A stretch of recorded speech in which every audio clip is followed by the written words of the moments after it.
Quiet, numbskulls, I'm broadcasting.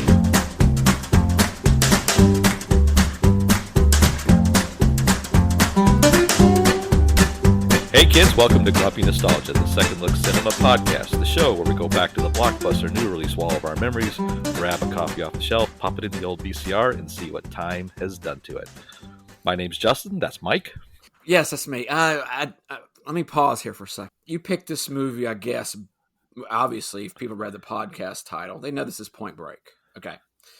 You picked this movie as kind of a yin and yang with Silence of the Lambs. Is that what this was? Is it being the same year? Or were you being more nefarious? And you picked this movie because it has another, like, singer appearing in a cameo in the movie. Well, I did none of those things, Mike. As you recall, you picked this movie. No.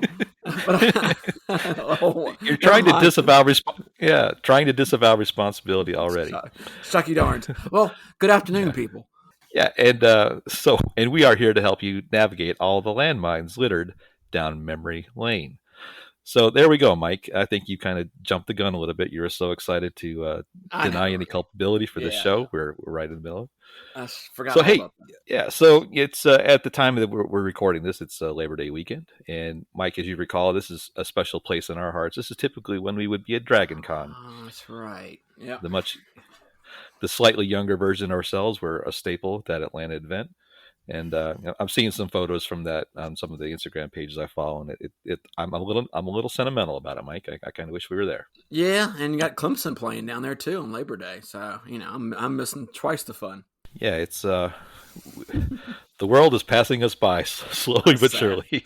But the other thing about this weekend is it's kind of the end of the summer, Mike, and it's the end of the our what we would call our endless summer. See what I did there, Mike? Endless summer surfing. Beautiful. So we're going to look at one of our favorite movies, Mike. This is called Point Break, and it stars, we'll get to that in a minute, but we're excited to take on this one. This is typically been referred to as a wet Western, Mike, which I like that one. It's pretty cool. I like that title.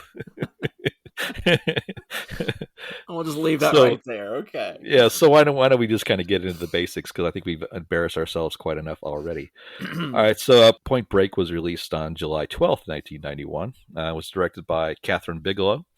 You might remember her from Zero Dark 30, The Hurt Locker, for which she was the first woman to win an Academy Award as a director. She did one of our favorites, Mike, Near Dark. We've talked about that several times. Yeah, it's fun. It's funny because this kind of takes us back to when we're talking about aliens and talking about how great James Cameron is at doing female protagonists. Look at how good Kathryn Bigelow does at male protagonists. It's kind of fun. It's kind of yin yang again. Near Dark, Hurt Locker, Point Break. I mean, these are guy movies, and here's a woman behind the helm, doing it like better than any guy could do it. It's pretty cool. Yeah, she also did K-19, the Widowmaker, the Harrison Ford submarine, which is a great movie too. But what's cool about her is she's kind of a badass. She does not accept typically women directors kind of pigeonhole themselves unfairly into like romantic comedies or dramas or period pieces, but she has no issues taking on the big movies, big action movies, and she does them extremely well. There's a phenomenon in Hollywood they call male gaze and female gaze by directors, and the male gaze for directors when you kind of gaze into the female or the women in the roles and kind of objectify them, right? But they kind of reversed the terminology of her, and they called it a male gaze. It's like where she gazes into the male characters and kind of humanizes them rather than objectify them. And, there's a lot of pretty boys in this movie, but what she managed to do is to really to go past that and look at these people as real characters. And that's probably a little pretentious to start this dumb summer movie off with, but she's really talented. Let's say that. So. It was written by a guy named Rick King, who also served as a producer. But the screenplay was written by this guy named Peter Iliff. He's kind of famous for Varsity Blues, Patriot Games, and Mike, I know one of your favorites, Prayer of the Roller Boys, starring Corey Haim, the skateboard epic. That was his first movie.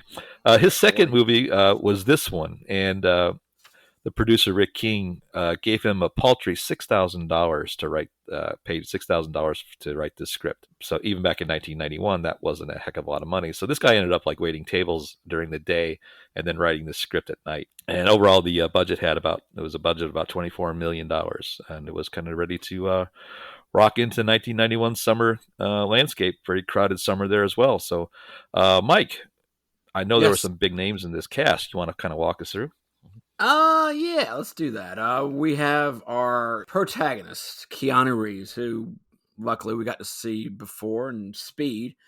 And as far as I remember, was his first action movie that I could think of. I know he'd obviously been in Bill and Ted and the movie we mentioned before, River's Edge, as legitimate actor, serious actor. And I think he was in My Private Idaho, I think, too. But, really good flicks, really intense movies. It's not except for Bill and Ted. This is his first action movie for Cool Breeze. Patrick Swayze as the... I caught that. Yeah. As, I don't know what to call Patrick Swayze in this movie. He's not, he's kind of the anti-hero in a way, but he's, he shows his colors near the end of the movie. Spoilers. But, I want to tell people that, Patrick Swayze is not just for women. He's not just your ghost and your dirty dancing actor. This is a man's man. This is Red Dawn. This is Roadhouse Patrick Swayze. This is with a little bit of, with the same Roadhouse kind of vibe of like, sayings and little. The warrior poet, the philosophical. Exactly. With badass. his Zen attitude, but, with his, anti-corporate kind of message to himself. It's kind of cool. We have Lori Petty as the female interest, I could say. Like you were saying, Catherine Bigelow, she probably focused more on the men in this movie because Lori Petty is kind of she's kind of a foil between the two characters. She was famous as an actress for a couple of years there. I know she was in League of Their Own and Tank Girl. I remember her from classic. And Free Willy, I think, too, if I'm not mistaken. Yeah. But she's in this movie, like I said, just to kind of be a little eye candy. She likes to walk around lingerie and dress underneath a towel for some reason. Gary Busey, he's Keanu Reeves' partner in this movie. I'm just going to start laughing now if that's okay. I know, right? Most people know him as Jake Busey's dad, of course. But at one time he was really on a great track to being a good actor. He was in Buddy Holly's Story and played the title character. And I don't think he won the Oscar, but I know he's nominated at the time. But then he made two big mistakes. He decided to ride motorcycles and he starred in DC Cab. But from then on, he kind of entered a decade of obscurity and then reappeared in Point Break and a few other movies as a villain or kind of comic relief character. But short of Buddy Holly, he's played Gary Busey in every movie he's ever been in. Pretty he just much plays that guy. Yeah. Uh-huh. And unfortunately, he was doing a little too much playing recently in a park in near LA, I believe, where he was. Yeah, he was reported. This is still allegedly. Thank you, Justin. Had his pants around his knees, and he was smoking a cigar. Not quite sure why, but that's all the news we know. Well, how do you spend your Sundays? That's right, exactly. And then you have your kind of side characters. You had John C. McGinley making a return on our podcast from The Rock and playing his usual kind of smarmy, the same character where he was in Platoon or Scrubs. Just take that character and just insert him in this movie. White jerk. That's right, white jerk. Pop quiz, hot shot. Justin, who do you think's better, Scott Glenn or John C. McGinley as a FBI head? I got to go Glenn just because, Alan Shepard. That's right. Yeah, of course. And he's, he looks a little bit better in the suit and tie. And the mesh shirt. Don't forget Urban Cowboy. And then you have a few characters that just kind of pop in the movie. And you're like, hey, I know that guy. Like Tom Sizemore, who uncredited, yeah. Yeah, uncredited. This was really cool. And then you just probably thought, yeah, that guy, and people know him from being in Heat or Saving Private Ryan, and just he's the put upon drug lord in this or drug agent in this movie. It's pretty funny. Tobias Beecher from Oz, Lee Tergesen. He's in this movie as a Yeah. kind of a bad guy, one of Patrick Swayze's buddies. Oh, then we come to the last cast member I want to mention, Anthony Kiedis, lead singer of nice Red Hot catch. Chili Pepper. you Singer go. of the Red Hot Chili Peppers somehow appears in this movie with a couple lines, and then he gets shot in the foot, which, my God, that was my favorite part of this movie. He deserved it too, I'll tell you. Oh, yeah. What an ass. Stupid. Yeah. That's your cast. Oh, thank you, Mike. Well, nicely done. Just a few notes on that cast. Patrick Swayze originally read for the role of Keanu Reeves, Johnny Utah's role, but they gave it to Keanu, of course. That was at director Catherine Bigelow's insistence. She did not. She wouldn't agree to take this role or this film without Keanu being the lead. Some other characters considered for the lead. The studio was not happy with Keanu because, like we mentioned, he was just this is his first action movie, and they weren't real sure that he could carry it, so they wanted a bigger name like Johnny Depp was considered, Val Kilmer, Willem Dafoe, which I thought was an interesting choice, Charlie Sheen, and then I think my personal favorite, Mike, Matthew Broderick, was considered for the role. Yeah. Well, the Hollywood suits know better. They thought that he would be a good in that role, and they also insisted that this movie be called Johnny Utah. But the production team said no, it doesn't convey anything about surfing. That's the kind of what they were trying to pitch. So they said no, and the studio came back. Well, let's call it Riders on the Storm. I guess oblivious to the fact that there was a Doors movie coming out like 2 weeks later. I was going to say, that was the same year, wasn't it? Yeah. Wow. So they finally convinced the suits to say, look, let's call it Point Break. That's kind of indicative of where the wave breaks on the shore. So they figured out how to get through with that title at least. One of the cast members you did not mention, Mike, but for good reason, Elizabeth Berkley, one of your personal favorites, Mike. I know. Who was she in this movie? I mean, does she just? She was her scenes were cut out. She appears in the credits, but her scenes were actually cut out of the film. So I know. That probably might have saved it for you, Mike. I thought she might have been the girl that came out of the shower and was like trying to fight off Keanu Reeves and stab him.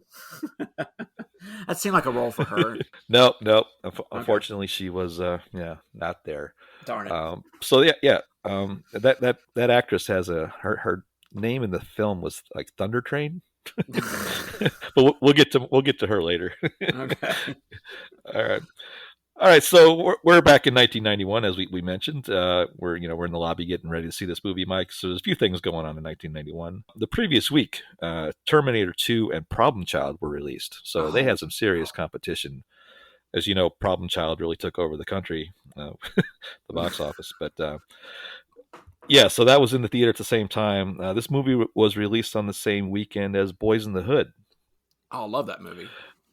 Yeah, I love that movie, but I did not love being an usher during this movie's premiere.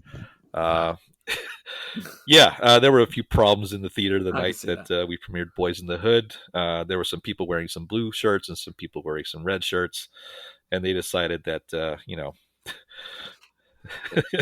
they had a few scores to settle. They had a few scores to settle that weren't related to the movie.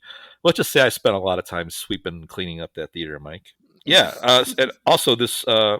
Speaking of Keanu, so this is a Keanu Reeves-led vehicle, but he was also in the following weekend. They released Bill and Ted's Bogus Journey, so it was the summer of Keanu, man. Wow. He had back-to-back Keanu Reeves releases, so just can't get enough. That's a lot of woe. That's a lot of woe. Yeah. So just and some other things about 1991. Roseanne and Murphy Brown were our favorite TV shows. President Bush had just declared the Gulf War a total victory a couple months earlier, so that was it. The United States solved all the problems in the Middle East, so nothing's wrong there now. So, USA. The minimum wage got raised to $4.25 an hour, Mike. Wow, goodness gracious! And I think it's gone up like $2 since, something like that. USA. One of my favorite stats about 1991, Mike. Salsa officially overtook ketchup as the most ordered condiment. And you know why that is, Mike? Because People people like to say say salsa. salsa. That's true. The top songs on the radio were Brian Adams' "Everything I Do." Mike, I know what's one of your Oh best one, no.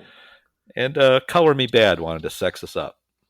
So That was 91. Oh, where was grunge, yeah, man? Oh my god. it was on the doorstep. We only had a few more years to go when we would Anthony be okay. Kiedis was too busy doing movies and not in the studio, I guess, huh? yeah, we'll get to that in a minute. So let's go to first watch. Mike, why don't you go first? Oh, me?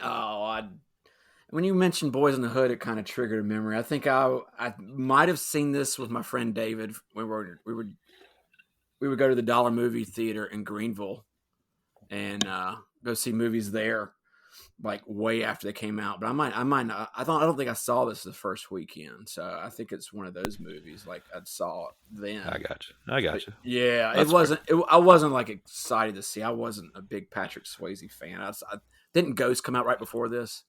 Because I felt really. Yeah, I think so. I think Ghost might have come out after, if I'm not Did mistaken. it? I couldn't remember. It was something in my head. Maybe it was not liking Dirty Dancing. Maybe I'll blame it. I'll blame Dirty Dancing.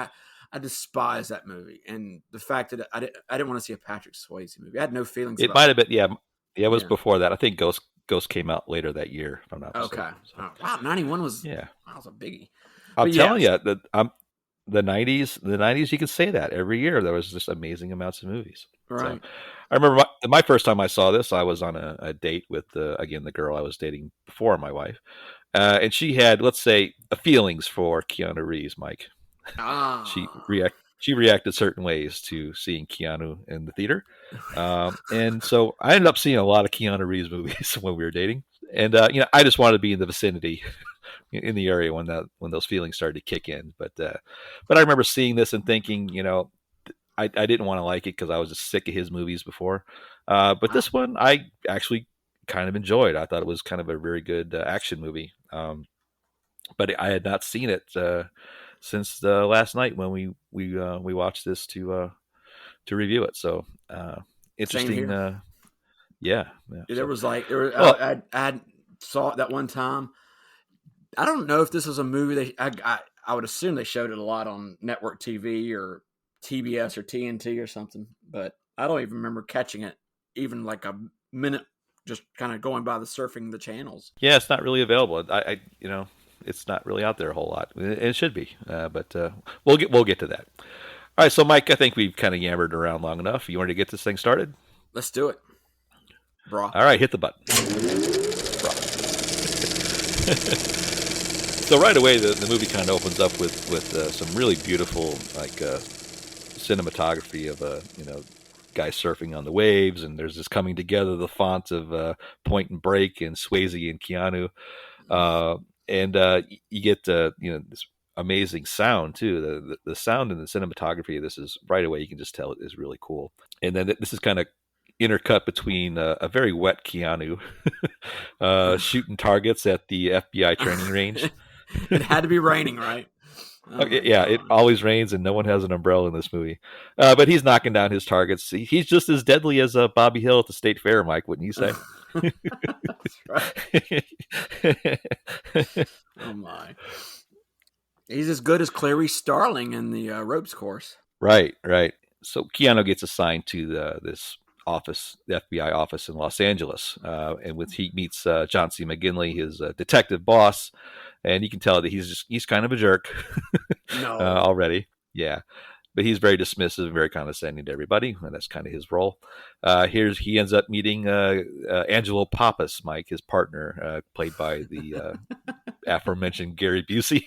Looking Angelo very Greek. Pappas. Yes. Yeah. If Greeks lived in the mountains of Tennessee, I think. But yeah. Opa.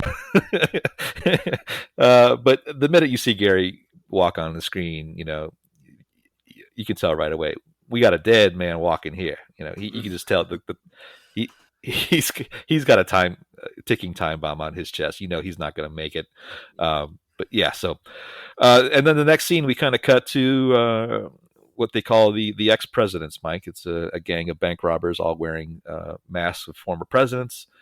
And they're robbing this bank, and they pull it off without a hitch, and they're under there without 90 seconds. And as they kind of finish up their first robbery, it kind of cuts to Keanu and Gary Busey watching the tape, and Gary Busey has this theory about this that everybody makes fun of him for it, but he has a suspicion that the ex presidents are surfers, Mike.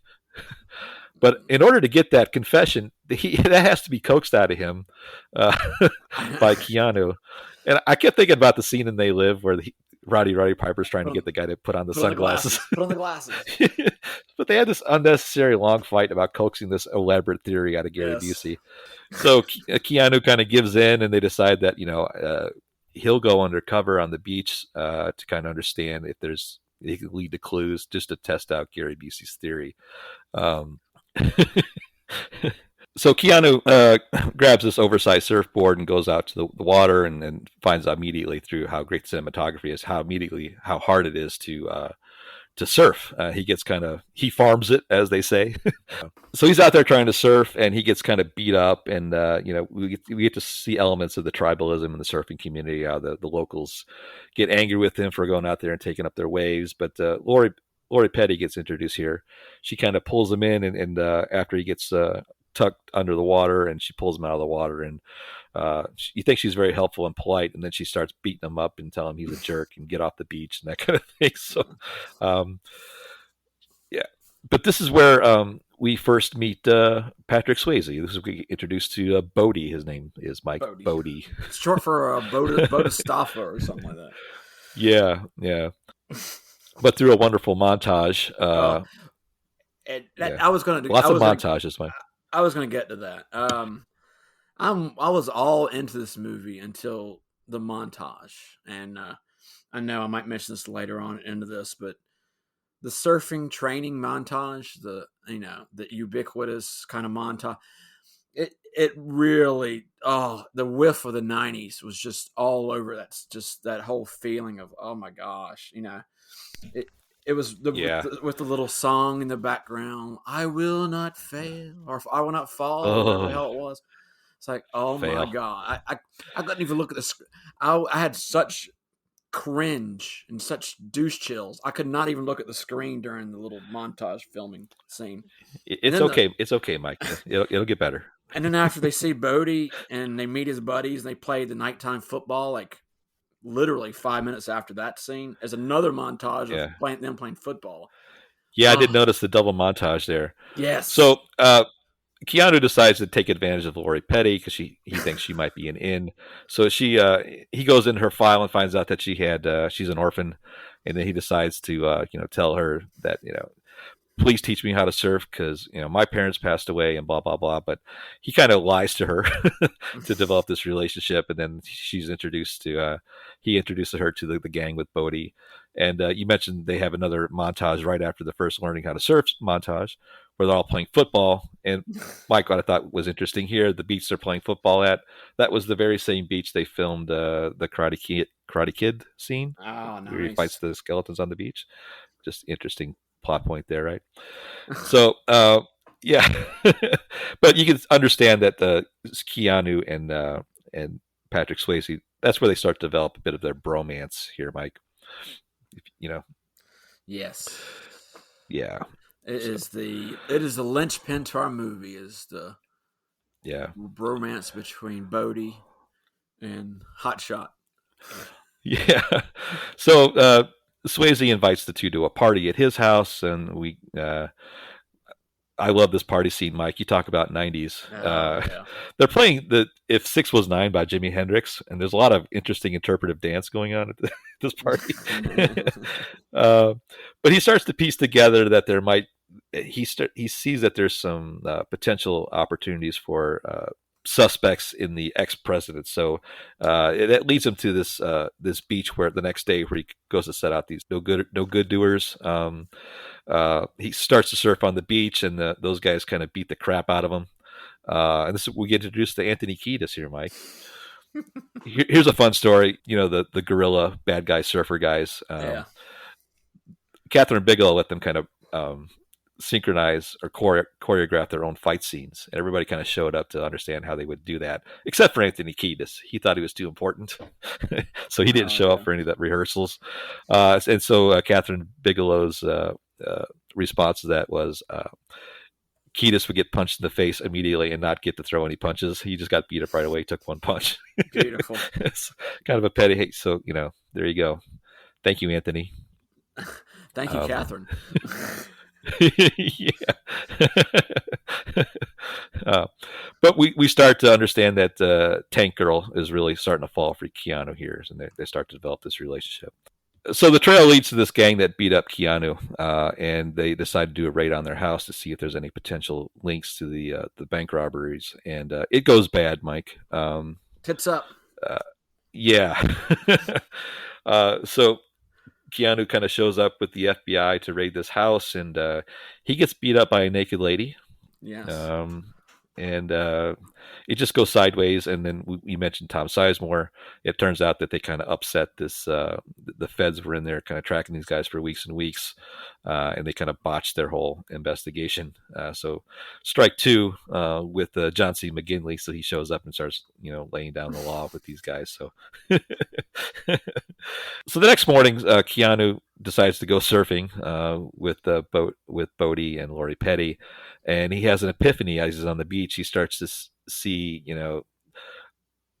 how much Bodie is a surfer and how much he knows about surfing, and his kind of philosophy about how he's an outcast from society, and he he get that whole philosophical thing, and he starts to freak out that he may be the leader of the ex-presidents. So he starts to case them. So he acts on that theory, and they start to case out this bank because they suspect that they're going to rob the bank. And sure enough, they're sitting in the car, and it's Gary Busey and Keanu. And we learned that Gary Busey really loves Calvin and Hobbes here.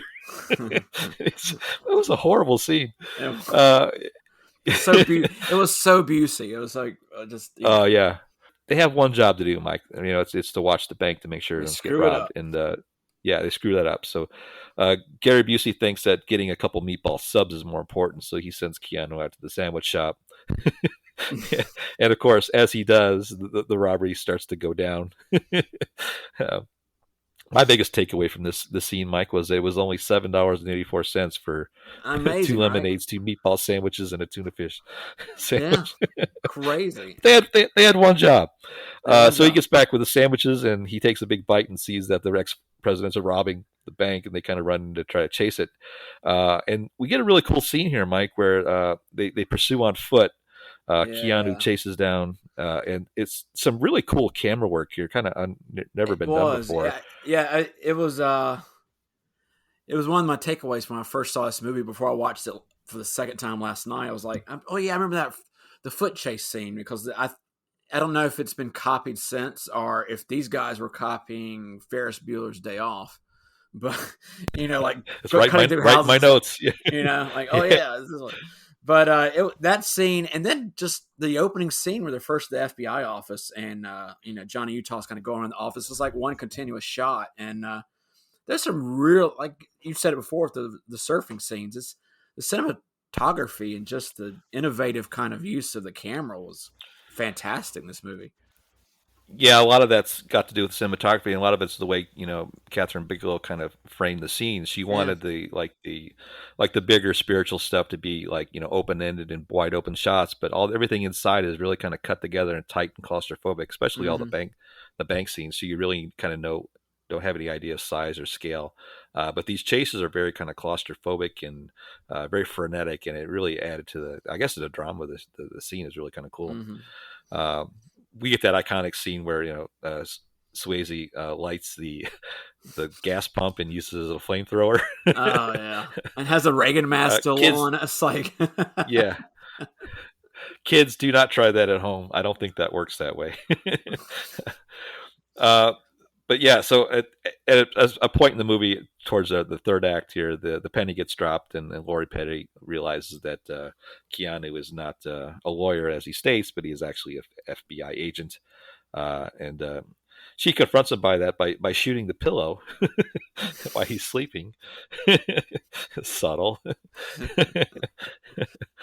But after this big chase scene, the ex-presidents realize that this guy they've befriended and put into their inner circle is an FBI agent, and they Uh-oh. start to freak out and want to get out of the country, right? And Patrick Swayze, being very zen, says, "No, trust me, I got a plan." So they go to his house that morning, to Keanu's house, and say, "Hey, come on, we got to go." Uh, you know, 100% pure adrenaline rush thing kicks in. They throw him in the car, and they take him skydiving, Mike. Of course. And you think, oh, maybe they're going to kill him or throw him out of the plane, but they actually give Johnny Utah a parachute, and they do this really cool scene, the skydiving scene, where this was actually Swayze doing the jumps, which I thought was kind of cool.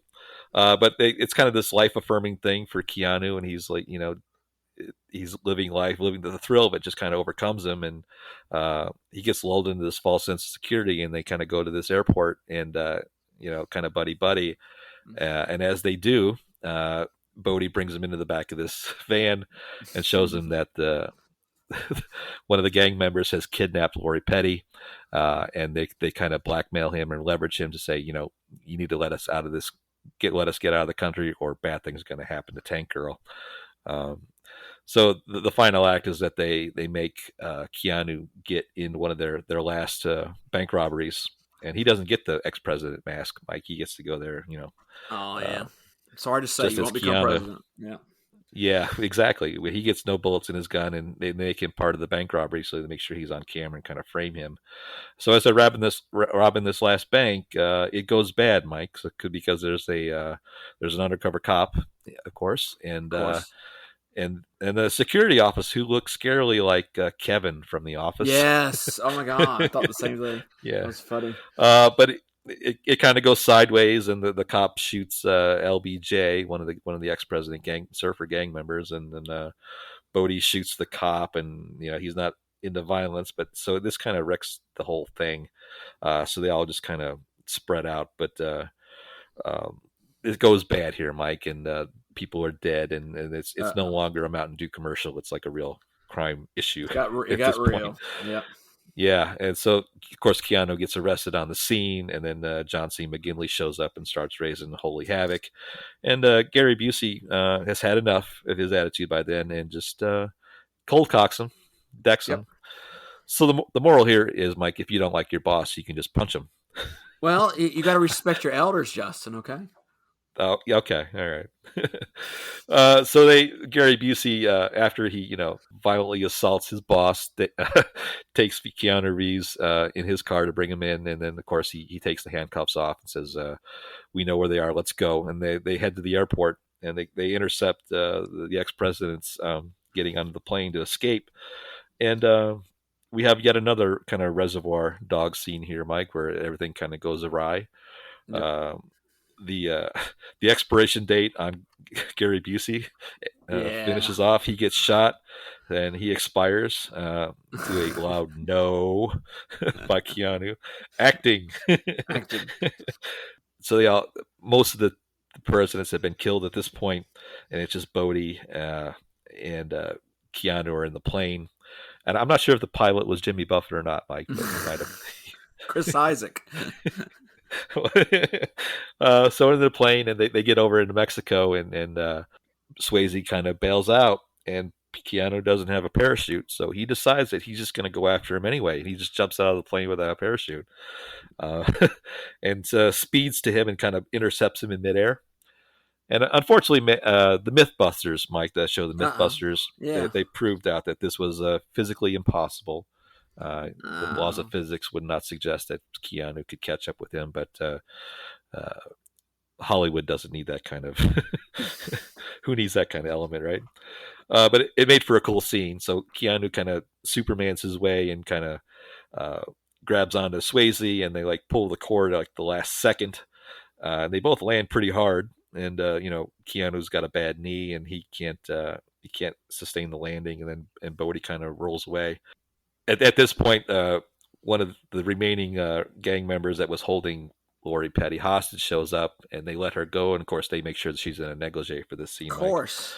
But he picks up Bodie, and they escape. And then Keanu feels bad. So we cut we do a little time jump here to about 9 months later, and Keanu's hair has grown out significantly in 9 months.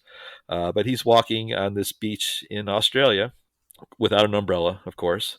Of course. And he suspects that Swayze is at his last hurrah, because he had mentioned earlier that he had found his dream was to go out surfing the world's biggest wave in Australia, and this is the 50-year swell, and sure enough, that's where he is. So they had this one final fight on the beach before Swayze makes his way out to the wave, and as Swayze is drowning Keanu clips some handcuffs on him and binds him together so he can't catch his wave. And then because of the bromance they've had and the feelings they have for each other, he convinces Keanu just to let him go. And Keanu says, fine, just go, like out of his last little respect for him. And then Swayze goes out and catches the world's biggest wave, and just it's implied that he dies in the process. He eats it. That's the same. Fun fact: that's the same beach where the Goonies were filmed. So there you go. Was that it? Was it really? Yeah, it was like look at you. Right near Cannon Beach, there in Oregon. It's substituted for Australia, apparently. Yeah. Yeah. So the Australian policemen that are with Keanu says, "Well, we'll get him when he comes back." And what you doing, mate? Keanu says,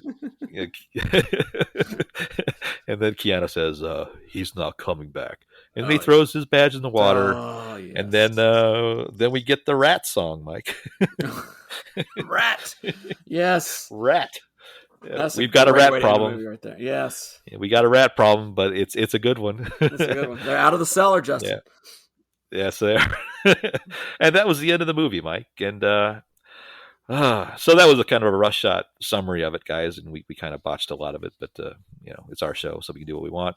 But it was a fun movie, and people generally loved it. It only made $8 million in its opening weekend. I think a lot of that had to do with the crowded box office, but it did end up making $43 million domestically and about $83 million worldwide. So, Mike, I know you're dying to know, what awards did it win? This is pre-MTV Awards, right? No, this is right in the sweet spot of MTV. Oh, was it? Man. Oh, shoot. Yeah. Best action scene, best sports movie, best chase scene. There you go. Okay, so sadly, no Oscars were nominated for this movie, but it did win, as we mentioned, our MTV Awards. It was nominated for Best Action Sequence. It lost to the Terminator 2 LA freeway scene, which that's legitimate. But it did. Swayze and Keanu were both nominated for the coveted title of Most Desirable Male. Yes. MTV, thank you. And Keanu won. Wow, good for him. Yeah. Popcorn buckets for everyone. Yeah. So it did have, there were plans for a 1993 sequel that were ultimately scrapped. No one could really explain why. It just never came to fruition. It did lead itself to a very unnecessary remake in 2015. Oof. It was written by the same guy that rewrote the remake of Total Recall. Oh my gosh. Yeah, so this guy had a history of remaking, movies no one asked for. But yeah, that movie had a $105 million budget and only made $28 million. So again, don't remake movies that you don't need to, guys. That's moral of the story. It was done already, and it was done pretty well. It's been done. Yeah. I don't understand this phenomenon. I get the rebooting, the reimagining element, but it stands to reason at some point that why not just re-release the original movie? Right. Yeah, you would think they would. They do that with, like the Lord of the Rings movies. They re-release them maybe with like a little bit more footage or a cleaner image of it. They've added some, I don't know. Like with a movie like from '91, you could easily clean up the print and make it sharper, or I don't know. It'd be a re-release. It's like I said, well, like we'll get more into the review part, but except for the montage and some of the archaic language, I mean, it really, it would work for today as far as action. Yeah, that's what I'm saying. there's nothing that a remake could add to this movie. I mean, Yeah. I could see if there were like some outdated concepts or if like a Right. special effects issue, but I No. mean, there's nothing in this original that wouldn't hold up now. In fact, Right. it's still really solid. Great story, great direction, great cinematography. If you want to introduce, a new audience to this concept, just put the concept out there. I think people would go Right. see it. But Yeah. uh, you know, but that's why we're not movie producers, Mike. We're just amateur podcasters doing this. It's easier to Very complain about it, I amateurish. guess. That's right. Very. So let's put it through the grumpy meter, Mike. Why don't you go first this time? Ah, well, I kind of liked it the first time I saw it. Like I said, when I watched it last night, this was there were some things in it that, for me at least, watching it, it kind of showed its age as being dated a little bit, a little hokey. The Again, the montage and some of the music choices in here were a little baffling. Um, and just the bra, don't worry about it, bra. Some of the surfing language Ugh. kind of dates it, but that's true of a lot of movies we watch that are from the 60s and 70s. And this leads me to a interesting observation I made right after I watched this. Justin, this is gonna come out of left field. The not cinematographer, the screenplay writer. You said it was named Atliff or something like that. I forgot his name. I, You Ilif. Ilif. Ilif. Thank you, Yeah. Yeah. Ilif. I think I'm gonna accuse this guy of a little bit of plagiarism, just a tad, just a touch, smidge. Um, Not on the level of, like, My Sweet Lord and He's So Fine kind of plagiarism, but I think this guy watched a movie that we've both seen from the '60s called Wild Rebels. And stay Ah. with me here. Wild Rebels, if people in the audience don't know, it was kind of made famous by Mystery Science Theater, but it was on, it was a pretty popular movie in its day. I think it's from '67 or '68. But it's about a group of bank robbers who do it for the kicks. They really don't. They're not. They're not. They're not doing it for a particular monetary gain. But these are like some. One of them wears a Nazi helmet. They wear leather. They ride around on motorcycles. But they go to California and hit banks there, and they show up in Florida at another time in the year and hit banks there. And they find this guy who is not a football player, but he's a motor car driver, a race car driver, and he's fed up with his line of work, and they want to use him as a wheelman because the main guy, the leader of the gang, recognizes this guy and say, "Hey, I want to pick you to be in my gang." Of course, the rest of the gang is like, "Oh, I don't know about this guy. He's a square and he bugs me." But it's so similar to Mike, point. It's so stop similar it. to You're point. killing me.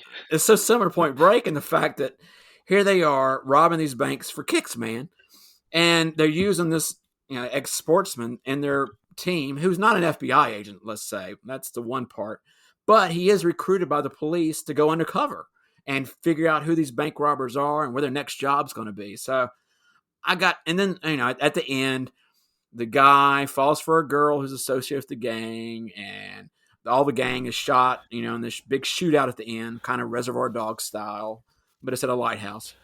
And I saw it, I was like, oh my gosh, this movie has been done before. And we talked about movies that have been re-released or reimagined. Point Break is a reimagining of Wild Rebels. There you go. Yeah, and neither one of those two is a Steve Alamo. That's right. That buddy can Leads dance, man. Oh my gosh. American singer and star of Wild Rebels. So that's a good analogy, Mike. I don't know what to say about Thank it you. other than Yeah, but that being said, it's like you say, this movie Point Break could still be released today and be head and shoulders above a lot of other schlock that comes out. And like I yeah. said, a lot I of think it's it's the cinematography and having Bigelow at the helm of the movie really helps. But it's well done, well written. Kind of the pace of it is like like we said on Silence of the Lambs. There's not a lot of fluff there. I feel that way about this movie too. yeah, Even the little relationship, yeah, the montages could be edited out really easily, and this would be a great, fantastic 4-star movie for me. yeah. I mean, this is what all 37 of the Too Fast, Too Furious movies are trying to be. Yeah. There's Agreed. nothing different about it. So, Mm-mm. all right. So, thank you, Mike. The first time I saw it, like I said, I was a big fan of it. I think I was like, I would say a 3.5 out of 5, just because it was just a fun action movie. It was really well made. And then, I watched it again for the first time in 25 years, Mike, last night. And I 22 years, and I could say I enjoyed it. It was wonderfully dumb. I didn't Yes. groan too much. I think some of the stuff was just, some stuff is frozen in time, a lot of the dialogue and the music, of course. But in terms of like, how you structure, I mean, action movies like this they can become very formulaic if you're not careful. And there's things in this movie that are just they're unique and it's directed well. And Right. like as you mentioned, there's not a lot of fluff in here. It's just a very efficient movie. The action sequences are just that. They progress the plot, and they're not superfluous or gratuitous.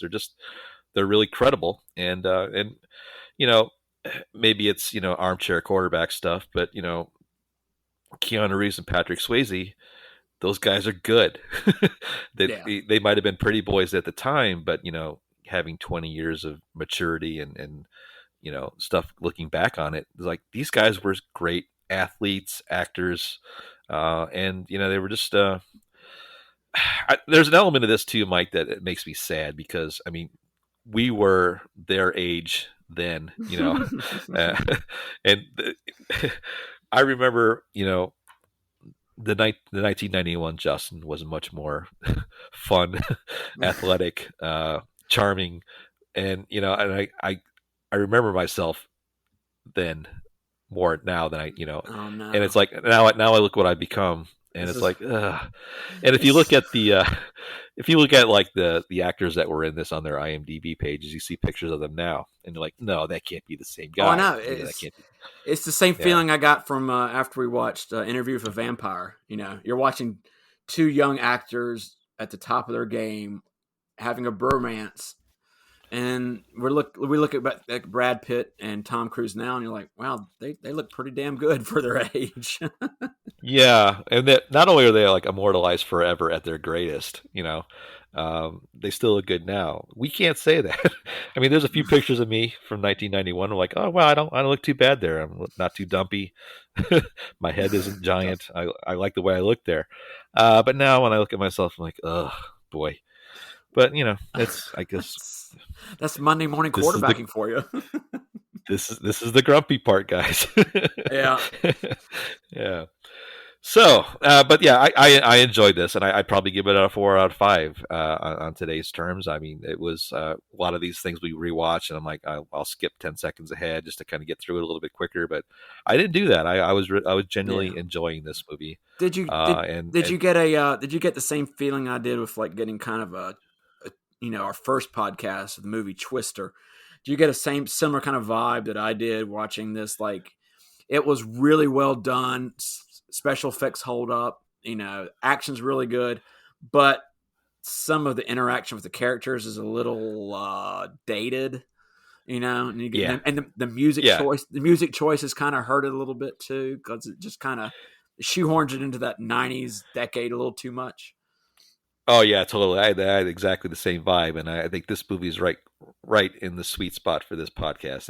Yeah, It's uh, it's it's good enough, and I guess the word is I'm proud of it. I'm proud that it came out like right. during our generation, and I'm willing to forgive these little things because they were just that's the how like Manny Ramirez for the Red Sox, whenever he was such a great player, but whenever he had kind of his little foibles, the Boston guys, so that's just Manny being Manny. Yeah, And this movie just had a lot of that. That's just Manny being Manny elements. Yes, I'll forgive, uh, you know, the soundtrack and some of the dialogue because they were really indicative of the time, and these things are just kind of snapshots of when they were made. And but there's so much more that outweighs it that I'm willing to forgive these little things, and I think that's how I ultimately gauge these things at the end of the day. So I had a good time watching this. I didn't think I would, but yeah.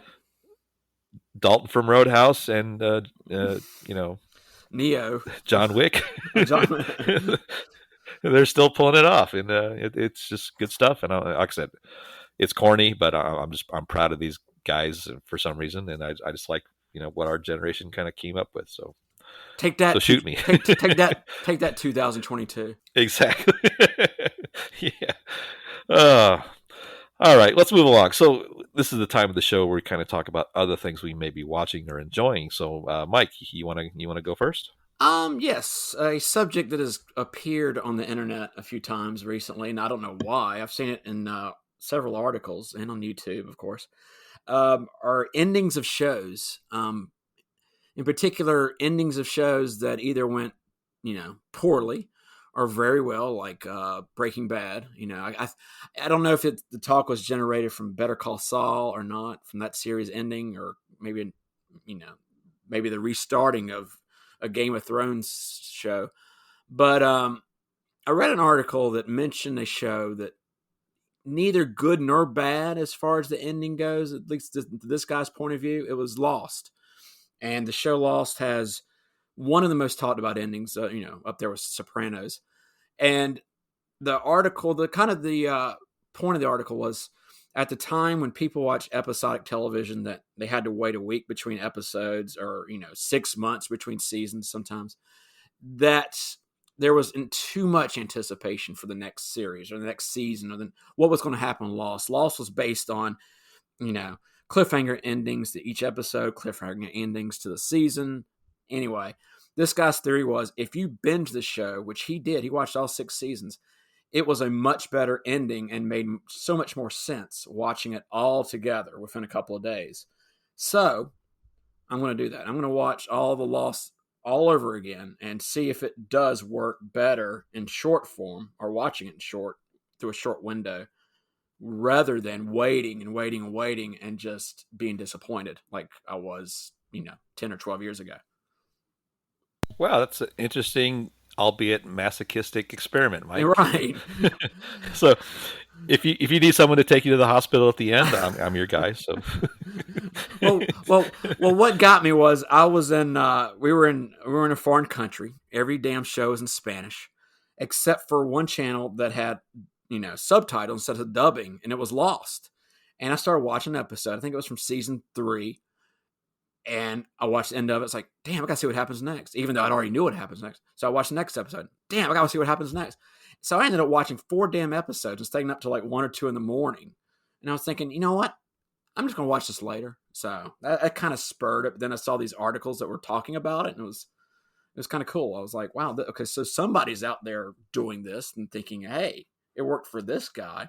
It wasn't scientific. It was just this guy's opinion, but I'm going to give it a second opinion and see if he's right. well, that's very cool, and that you've offered a nice little segue to mine. I just finished up watching the series finale. The show ended just a couple weeks ago. It's a 6-season arc. It's a show called Animal Kingdom. I think it was on TNT. I think you can binge it on Amazon Prime. But what I thought was interesting about Animal Kingdom, it's very akin to this story. It's a crime family set in San Diego, and they're surfers and they're extreme sport guys, but they rob banks, and it's a heist, and they kind of perpetuate their lifestyle through robbing these really elaborate heists, and but it's got like a Mountain Dew commercial element to it. But it was kind of a melodramatic, fun crime series that I really enjoyed. It's not high art, but it did hold my attention for 60 some episodes. The lead character was Ellen Barkin. She's kind of the matriarch of this crime family. She's got these 3 sons that are varying degrees of nefarious, but they were really cool. It was a really good show, and so that's called Animal Kingdom, and I think people might like it, especially if you like to Point Break. So that's going to kind of wrap it up here, guys. Just to remind you that if you have any information about the show, you want to see what's coming, or you want to have any kind of interaction with us, you can reach out to us on our Instagram page. That's at Grumpy Nostalgia. And if you feel compelled to send us an email, you can reach us at nostalgiagrumps@gmail.com. So, Mike, that's going to kind of wrap it up. I don't think I can take any more. You got anything else before we head out here, Mike? I have a tip for our next podcast, Justin, and this is directed at you. I want to tell you to speak into the microphone, Squid Brain. Duly noted. Thank you, sir. All right, guys, thanks for listening. And this is for Mike James. This is Justin, and we'll see you again next time.